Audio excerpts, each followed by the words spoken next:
A Barcellona Pozzo di Gotto torna uno degli appuntamenti più attesi del periodo natalizio. Il presepe vivente organizzato dalla parrocchia Santi Andrea e Vito, giunto quest'anno alla sua 11ª edizione. L'evento si svolgerà in 6 giornate, 25, 26 e 28 dicembre e 1, 4 e 6 gennaio, dalle ore 18 alle 21, con ingresso dalla piazza mercato della città del Longano. Le serate saranno accompagnate dal suono di fisarmoniche e organetti della scuola del maestro Benevento. Il presepe vivente di Barcellona Pozzo di Gotto si distingue per una scelta precisa. Non è ambientato in Palestina, ma interamente in Sicilia, per ricordare che Cristo nasce per ogni popolo, dunque anche per noi siciliani. La Sacra Famiglia indossa abiti tradizionali e trova posto su un carretto siciliano, mentre tutto intorno prendono vita le botteghe dei maestri artigiani. Come ricorda spesso il parroco, il presepe vivente svolge un doppio ruolo: farci riflettere sul mistero della Natività e rafforzare il senso di comunità, permettendo di crescere insieme nella fede e nelle relazioni.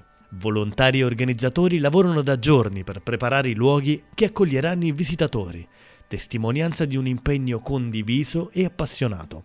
Oggi il presepe vede coinvolti oltre 120 figuranti, ma la sua storia comincia nel 2012, quando 3 giovani della parrocchia, Nino Perdichizzi, Vincenzo Conti e Salvatore Barca, allestirono un piccolo presepe nel cortile della vecchia chiesa, con 7 capanne e 40 figuranti. Da lì l'idea di coinvolgere persone reali al posto dei personaggi di legno, dando inizio a una tradizione che di anno in anno ha visto crescere partecipazione e successo. Dal 2019 il presepe trova casa in un'antica masseria abbandonata, generosamente messa a disposizione dal proprietario Aurelio Duca.